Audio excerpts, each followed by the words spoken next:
to share with you my goal setting framework, share with you my goal setting process today when it comes to specifically the body. And I've never heard anybody else talk about it this way. And we can talk about goal setting across all domains of life. Actually, maybe I'll start there and just quickly chunk down to the body dynamic. First and foremost, it's important to acknowledge that we have multiple domains of life, right?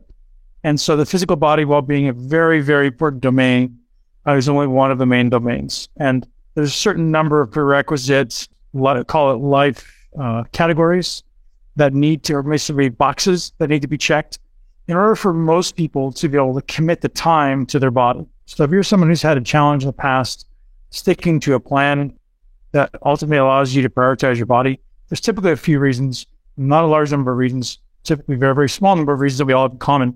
People fail to adhere to a body plan, muscle building / bodybuilding / body transformation plan. Obviously you guys will acknowledge that time is of the essence, and time is a very big diagram. I'm just giving you here. And time is a very big consideration for us all. How many people do we know that also make excuses around time, right? It's enormous.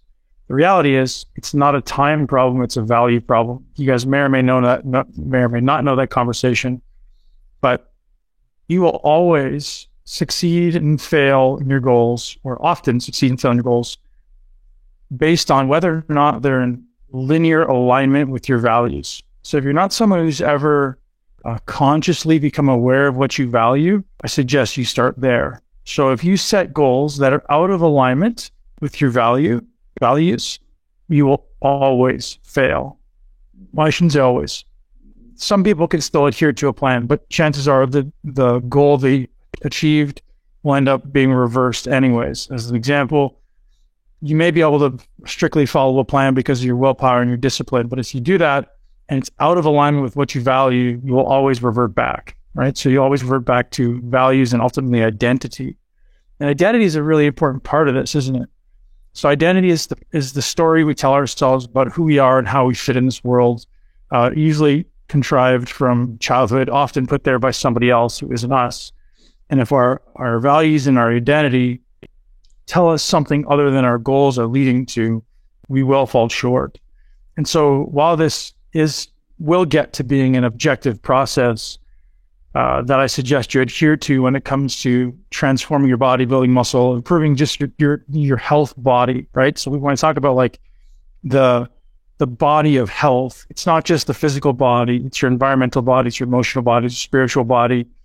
And I'll get into some details around that in a few moments. But I just want to start to acknowledge that I don't know how much time you guys spend thinking about goal setting, but I tend to spend a lot of time thinking about goal setting, goal accomplishment, because I work with a lot of men just like yourself. And often the big thing with goal setting is the lack of alignment, the lack of congruency with people. Is, they have a story in their brain that I'm always this way, or these are my genetics, or this is what's hard for me. And it's all just a BS story, right? It's all just a BS story based on what you've seen demonstrating coming true to this point. Now, one of the most useful psychological frameworks that I've ever come across in my life that I implement personally is I look at beliefs like a hat, right? A belief is like a hat. It's like a hat that I wear on my head. And here's what I mean when I say that. Beliefs are up to you. They're your choice. You could literally try on a belief and say, hey, do I like this belief? Does this belief serve me? Or should I change it? So one of the big things that I am a big fan of is if I find something that I'm attached to, a belief system or a story that I tell myself that brings me pain, I'll stop myself. Anytime I experience any type of emotional or physical pain, I want to stop myself and say, what is this? Where did this come from? Was there a specific belief that I've put there or somebody else has put there, a belief that I hold that is causing some type of pain in my life, something I don't really like to deal with? Sometimes pain is useful, right? Sometimes beliefs that cause pain are useful. They cause change. But if it's not a useful belief, it's one that just causes psychological trauma, we keep beating our head against the wall because this belief is there, then my suggestion to you is you question it. You say, well, who put this there? Was it me? Does it serve me now? What other beliefs can I entertain in its place? Right? So as an example, some people may believe that they're naturally skinny genetically. They have a hard time building muscle. Maybe they have a hard time losing fat. Maybe they've always had a hard time with women. These are beliefs that will constantly reinforce themselves in your life unless you consciously choose to change them. If you've always had a hard time in relationships, if you've always had a hard time financially, these are obviously not constructive beliefs. These are things that will absolutely hold you back in your life. And so spending some time on questioning it, saying, well, I call it a bullshit story, right? It's a bullshit story. So what bullshit stories do I carry that ultimately I can change to allow me to open up the world to world of possibilities? So I just want to start with that because it seems that most people will fall short to goals either based on identity or values. Obviously, adherence is a big thing for people, right? We set a goal to build muscle, lose fat, whatever it may be. Adherence is a big problem. And that's typically where adherence falls down. It's never a time thing. It's a value thing. It's an identity thing, right? So if you guys find yourself making excuses around anything in life, anything, create the time in your life to reflect. Create the time and the space in your life to reflect and go, well, what am I doing here? And especially if it's something that's constantly coming up for you, what am I doing here? And what can I do differently? Right? That's a really important thing to come up with because you guys know, and maybe you don't know, but our subconscious mind drives us. It's constantly driving us, right? So we have our conscious mind, a prefrontal cortex that allows us to think rationally and logically, and it's our executive center. We can move forward and progress it. But our amygdala is driving our primal responses. And if those things are out of alignment, then our likelihood of achieving the conscious goals that we set for ourselves falls down. The amygdala will win when you're in a position of stress, when you're in a position of overwhelm, when you're pushed to the limit. The amygdala will win out. You literally have to train your body to bring these two things into alignment or to allow the prefrontal cortex to consciously override the amygdala, which is a longer explanation that we're going to get into today. I want to share just the mission of Muscle Intelligence as I kind of transition into this goal setting. We believe that men are built to lead with their actions and not with their words. Society has bred a failing culture of men that weaken with each passing generation. It's not your fault, but it is your responsibility. Our community of champions harnesses an innate will to win, a masculine drive to thrive, body, mind, and soul, so that we can lead ourselves first and show up our highest and best where it matters most to us, family. We believe that the path to self-discipline, confidence, and character is found through training in the body. Society is selling you on hedonistic pleasures, instant gratification, while robbing you of your divine strength, masculine drive to do big things in the world. Real men lack a worthy adversary, someone to test his strength, his will, his resolve as a man. We seek this adversary. This is how we grow into our true nature, by testing the boundaries of what we are capable of, who we are, and what will break us. And MI, we do this daily through training the body and the mind. If you're a man that knows he doesn't want to die, aspires to the world burning left inside, and wants to get to know his true soul through deep work, intentional challenge, discipline, and the pursuit of personal excellence, you'll feel right at home. I thought I'd share that with you guys. And if that resonates with you, this is something that I wrote, resonates with me. I think it really sets forth why I do what I do. One of the most important frameworks that I want to share with you guys when it comes to goal setting specific to the body is this 4 domains, how I frame the body as far as the 4 domains that we may want to be considering when we're setting goals. And the way to think of it is resiliences. You know the word resilience? It's the ability to be adaptable. It's like flexibility. So resilience could be interchanged with flexibility. I don't use the word flexibility on purpose because obviously in fitness it has different connotations, but this is a super useful framework to take. The first flexibility or the first resilience that we're looking for is physical. And so obviously why I don't use the word flexibility, physical resilience. So physical resilience is maybe interchangeable with physical capability. So when we break down physical capability into all the different domains of what needs to be adhered to, or what you need to be capable, what you want to be capable of, as a man in his 40s and beyond, there's a lot of things that fit into that. But creating physical resilience is absolutely imperative to your long-term well-being, your long-term psychological well-being, your long-term health. As we age, you guys know this, the walls are closing in around you, right? Things are getting harder unless you do something about it. So I'm not going to get too much into that, but I want to point out the resilience. So physical resilience, Now we have metabolic resilience or metabolic flexibility. You guys may have heard this term metabolic flexibility before, or metabolic resilience. The ability to ultimately have a robust metabolism. We want to be able to eat food, digest it, absorb it, assimilate it, and then turn it into usable energy. And so that process diminishes as we age. So again, just same idea. The walls are closing in around you. Do you think you digest, absorb, assimilate, and turn it into usable energy as well as you did when you were 21? Right? The answer for most of us is no. The answer for some of us is yes, I do. And that's the goal, right? Is I want to return myself to my 21 or 25-year-old self. So physical capability of a 25-year-old self, metabolic capability of a 25-year-old self. Okay, the third one is physiological resilience. Physiological capability. What is physiological resilience? There's a number of different internal resiliencies that are required. So I want to be able to be resilient to temperature. I want to be able to be resilient to high amounts of carbon dioxide. I want to be resilient to pH. So there's some things in the body, like think of an example of resiliency. Well, if I get into a sauna or I get into a cold tub, am I resilient enough to withstand that? Right? So literally the ability of the physiology to adapt. Those are just 3 examples. The fourth and final one is psychological resilience, as you can imagine, right? So am I psychologically resilient or am I soft? Am I weak as a kid, right? In society, as you guys know, we often are breeding, and as I say in my mission of muscle intelligence, it's not your fault, right? We're born into a really changing world. It's not your fault. I mean, you're born into this world, it's not your choice, but it is our responsibility to change it, to take control of it, to ultimately lead the next generation. We as men are in a very interesting time in the history of humanity. I think we're a transitional generation, right? We're coming out of these generations that really didn't know anything about health and fitness and had very little level of manipulation, right? Prior to the internet, some, but little, but prior to the internet, there wasn't huge amounts of manipulation on your psyche, was there?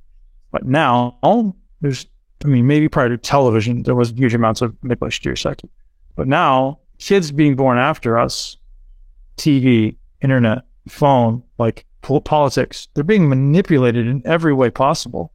And they lack leadership, just like we lack leadership, but we didn't maybe have as much to deal with as this subsequent generation. So while people shit on the subsequent generation that's coming after us, I don't think it's their fault. I think it's the lack of leadership, right? If they had real leaders and real role models to follow, they would know what to do. They have no idea what their place is in society, just as many of us didn't, right? Or don't. Like, what is a real man? How do you know when you become a man? How many of you went through a rite of passage? How many of you guys know, like, yeah, I'm actually a man now? So many people become adults, but they're not men.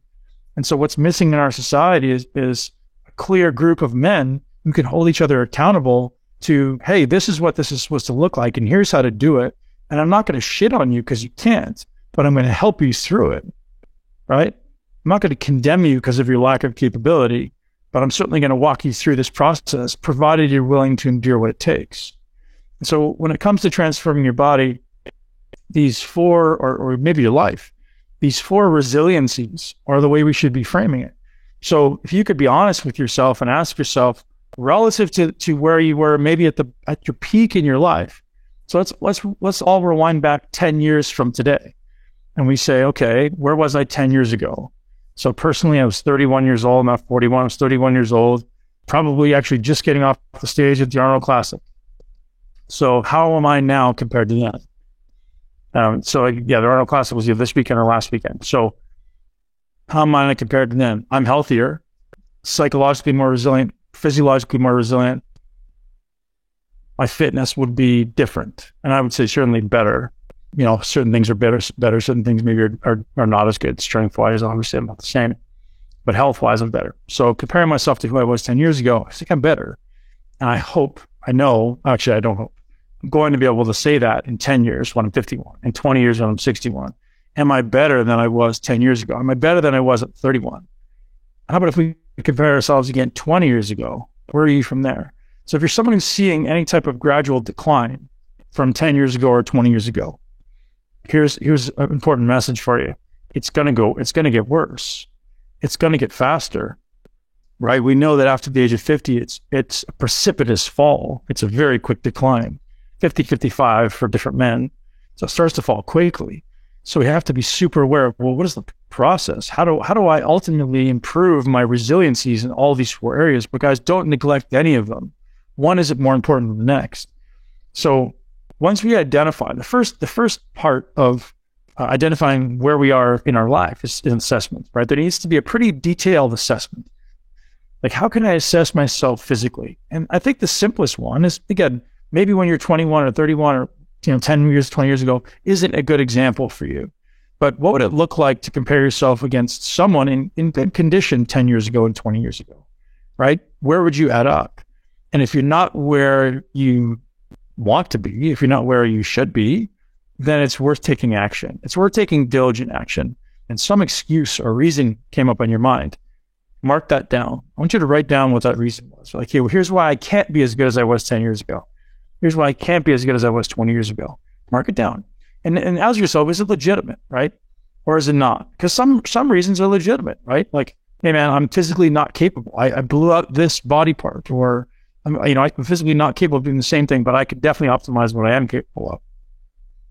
So I would just pause right there to encourage you guys to list out the reasons that came up for you as to, like, hey, what is the reason? What are the reasons? Multiple bit, perhaps. And I'm going to tell you another really, really important fact. All of your reasons and excuses are common. Everyone makes the same excuses. Everyone makes the same reasons.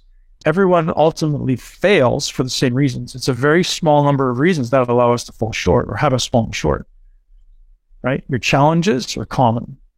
Your gifts are unique, but your challenges are common. And so the reason I share that with you is because I want you to realize that anything you're going through, there's someone out there who can help you. Absolutely someone there who can help you. So think it through, right? You're not alone. You're not an island. You can do anything you want. You just have to find the right person. And I know this because I've been very blessed in my life to take on a mindset of growth. Have you guys ever read the book Mindset by Carol Dweck? If you haven't, it's worth a read. Carol Dweck, it's a wonderful book, one of the most maybe influential of the last 25 years. She speaks about growth mindset versus fixed mindset. Growth mindset is obviously one that believes that whatever's in front of them, they can overcome the obstacle. Fixed mindset is like, nah, I'm stuck. I'm genetically incapable, or my lifestyle is not allowing me to, or I'm old. It's all those excuses, those reasons as to why you can't. So I suggest checking out that book if you guys are interested in that kind of stuff.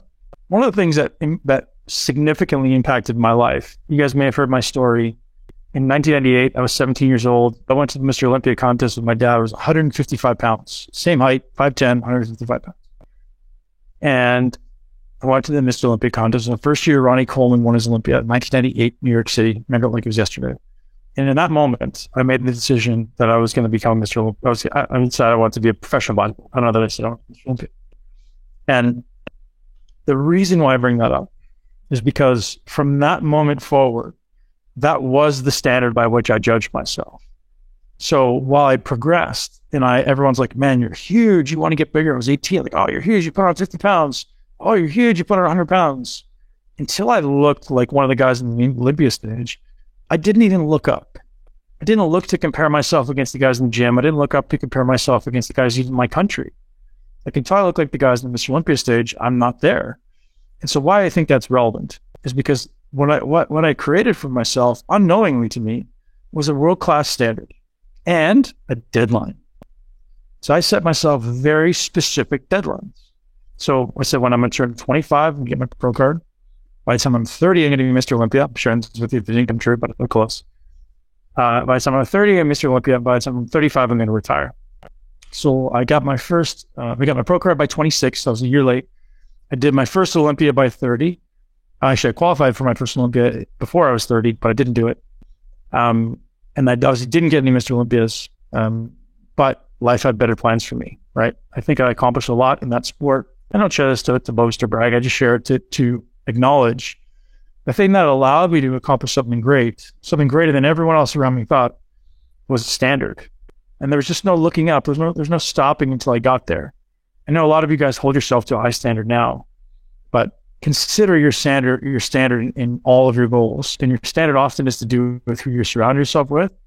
And guys, it's so easy right now. Like, if you have an excuse as to who you live with or who's out, it's so easy right now to find a community near you of people who do awesome shit. Like, the internet is such a blessing if you use it that way. It's such a curse if you use it to get sucked into the rabbit hole of scrolling, but it's such a blessing for you to find the people around you who inspire you if you're someone who wants to take action. So I encourage you, get out of your own way, stop believing your own bullshit, and take action on what's important to you. And again, always check back in on your values. So one thing that I run into a lot with clients is lack of motivation, right? So some people start, they're super motivated to begin with, and then it falls. Like, man, I start the same motivation, I'm the same drive. So my understanding of motivation is that motivation comes as a result of a small number of things. So the two things that I think motivation are prerequisites to motivation: one, energy; two, progress. So if you lack energy, literal physical energy, you lack the ability to produce energy inside your body, motivation becomes hard. I'll talk about that. Second, progress. Why is progress so important? Your brain is a progress-oriented machine. We have dopamine systems in our brain that ultimately reward us for progress. So if you're not someone who's making small incremental progress that you measure and you manage, you're likely to fall short. You must measure and manage your progress. You must. Even if it's tiny, right? You guys have probably heard numerous stories about people who, I'll tell you a story about one guy. He wanted to lose, I think, 150 pounds, and he really hated going to the gym. So what he did for the first 90 days, he just parked in the parking lot. But he committed to going every day. He never went into the gym once. He just parked in the parking lot. And then one day he decided to work up the strength to go into the gym, and he went to the gym once. And then he just went in, walked in, looked around, left. Kept doing that repeatedly. Eventually he went in and did one set. And so he worked up the courage to move into ultimately transforming his body. But it started off just like driving to the gym and parking in a parking lot. He didn't have the courage to go in. But good for him for sticking around long enough to see it all the way through the end, right? So he gave himself dopamine hits. He knew that he was going to drive to the gym no matter what. That small thing, even though it isn't going to change his body, it directly moves in the direction of his results and his goals. So one of the things that we implement in the Muscle Intelligence coaching community, many of you guys are part of, is the daily top 5. And the daily top 5 is meant to be something that allows you to achieve 100% success.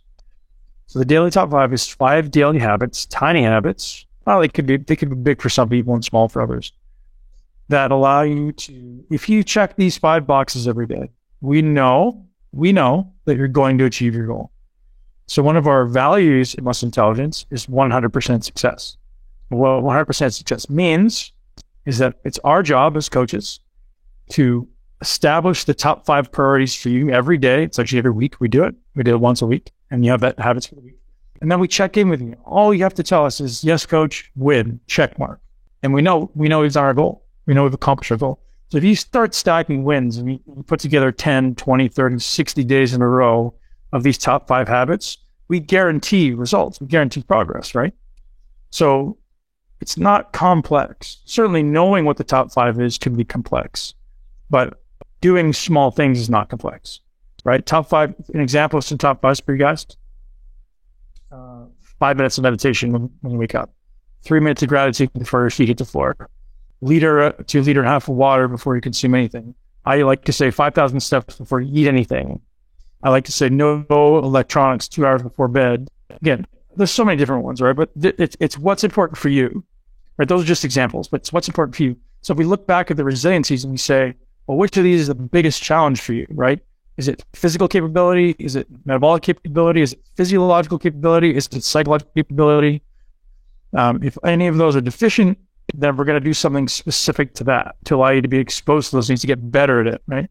Don't avoid the things you're bad at, move toward them. This is, again, another strange gift that I was given in my life, is some sick desire to move toward the things that I hate and the things that I'm uncomfortable with. I think it's honestly, the more that I think about it, I think it's somewhere between self-loathing and a belief that I'm lazy. And I don't actually loathe myself. I think at this unconscious level, It's like, I hate this like little bitch in me that's lazy. And so when I see something that's uncomfortable, I go toward it. And it hasn't always been that way. The reason I say this is because when I was a kid, I identified as being lazy. All the way up till I was probably 18 years old, I identified as being very lazy. And I hated that about myself. So that's what drove me to, like, every time there was something I didn't want to do, I'm like, no, I'm going to go do it. Because, like, you're not a lazy bitch. And it built me into someone who pursued challenge. And that was a gift to me, right? Again, I'm not telling you to loathe yourself. But it was a driver for me. And I guess it's a gift. So guys, what I want this session to become for you is creating an awareness. Again, I can walk you through the step-by-step process that I go through every week, and that's my kind of next step. But the way my process is not necessarily just physical. My process is looking at all the domains of my life. So as far as my process, I'm a big believer in long-term goals. Long-term goals set the trajectory, right? It's like wealth. If you're someone who's broke, you're thinking about tomorrow. You're thinking about next week. You're thinking about next month. For someone who's wealthy, you're planning out your kids, your grandkids, your multiple generations. And so when it comes to goal setting, I'm a big fan of first start off with a 25-year vista. Like, so I did this when I turned 40. I'm like, who am I going to be when I'm 65? What do I want to be capable of? So I want you guys to all start there and say, who am I going to be in 25 years? And get really clear on what that is. I'll give you an example why that matters. Because if I say that I want to be a surfer when I'm in 1 year, and I've never surfed before, I haven't, but let's say I haven't, versus I want to be a confident surfer when I'm 65.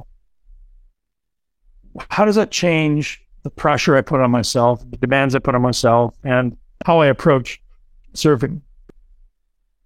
Right? So for me, if I say I want to be a great surfer when I'm 65 so I can surf with my grandkids, I could take them to our home in Costa Rica. All I have to do today is stand up. All I have to do is today stand up on the board. And it's a win, right? I've given myself a win. If I say I need to be a world-class surfer in 12 months, everything I do is a fail. Everything I do is falling short. And that drives some people. So I won't deny the value of that. But I'm a much bigger advocate of, like, man, stand up once, fall down once, stand up twice, right? That's what I would say. So I love the idea of these 25-year vistas. And then it allows me to set big picture trajectory based on what I value. So if you guys set a 25-year vista, it's a very good practice to allow you to start to understand what your values are. Because if you assume that in 25 years, you've achieved financial freedom, because I hope all of us have, you've probably, if you have kids, they're probably gone. Maybe you're getting close to, like, I don't need to do this job anymore. What would you actually do with yourself, right? What would I actually do with myself in 25 years if I didn't have to do all the daily monotony that I'm doing now, right? Assuming you are. So what would you do? And that changes it. So it puts a perspective of, like, what do I love to do? Right? For me personally, I want to ride my bike 20 hours a week, right? I want to learn from the best people in the world 20 hours a week. I'm going to spend as much time as I can with my children, right? I want to teach. I want to share. I want to communicate. I want to collaborate with the smartest people in the world. So actually, this is I'll share one more thing with you guys about one of my 25-year goals. There's actually one of my 25-year goals when I was 15 years old. I don't know how I started setting goals at 15. I think I read it in a bodybuilding magazine somewhere. I have this vision of the proverbial table, right? Sitting at a table, big table. And it's the most influential men in the world sitting at that table. And I'm at that table because I was invited to that table. Not because I bought a ticket, not because I snuck in, because they saw me as one of the most influential, impactful people in the world. And that's a vision that I hold strong in my heart every day. It's like, how do you become someone of value so that the strongest, smartest, most influential people in the world invite you to the table? Now, that's subjective, right? So when I say most influential people in the world, that's my interpretation. Who do I think is going to be at that table based on the mission, the vision, the values that I hold, the way that I want to see the world go. And so I have this vision of me sitting at the table And I'm not just sitting at the table because I'm, a bystander. I'm a significant contributor to that table. And so that drives me every day. People say, Ben, how do you learn so much? How do you read so much? How do you get so much done? Well, the answer is that, right?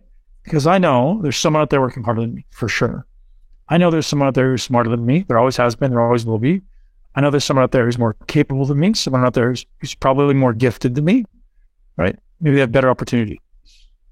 But I'm just going to do the best that I can every day so that I can get my chance at the table. And that's what drives me to, when I have 10 minutes between clients, I'm reading, I'm learning, I'm watching a video, like I'm taking a course, something, because I want to be able to contribute at the table. Set a goal, be super clear on what it is, and make it much bigger than you anticipate, much bigger than you think you're capable of. I would say. One of the things that has allowed me to grow most, I was thinking about this morning as I kind of planned this out, is I do things like this. And so I have to organize my thoughts in a way that's somewhat coherent and hopefully valuable. And sometimes I have to do a ton of research and be like, oh, what do I do and how do I organize this? Because you do a lot of things unconsciously, right? We do a lot of things just like we go through it and it's a part of our day. But bringing it to the conscious, we can actually articulate it in a way that and teach it. That's not easy. So I love putting myself into the fire. Just throw yourself in the fire. Like, I don't know, I'm going to do it. Let's figure it out.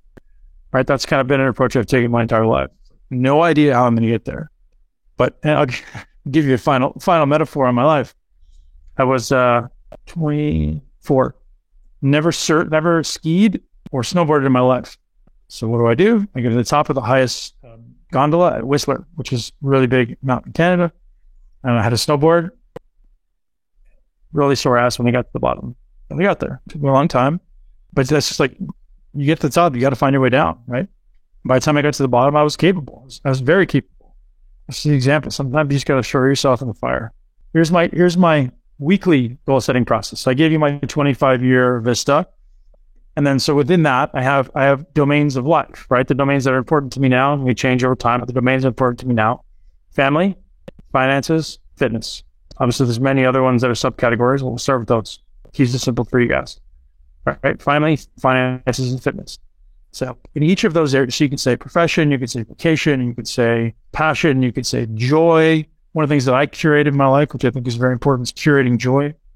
So write all those areas down and write all the things you need to do to show up at your highest and best in that area.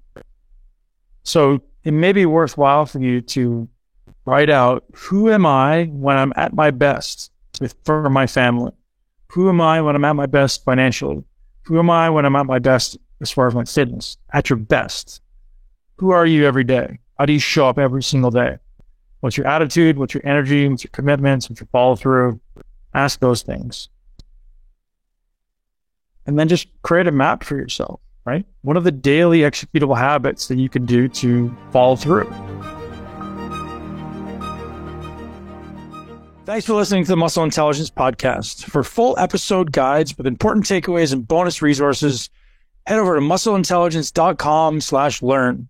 If you enjoy the show and find value in the content, please subscribe, share this podcast with at least one person you know and love who would benefit from this content, leave us a review, and support our sponsors. You can see the full list of show sponsors, discounts, and get exclusive Muscle Intelligence deals at muscleintelligence.com/resources.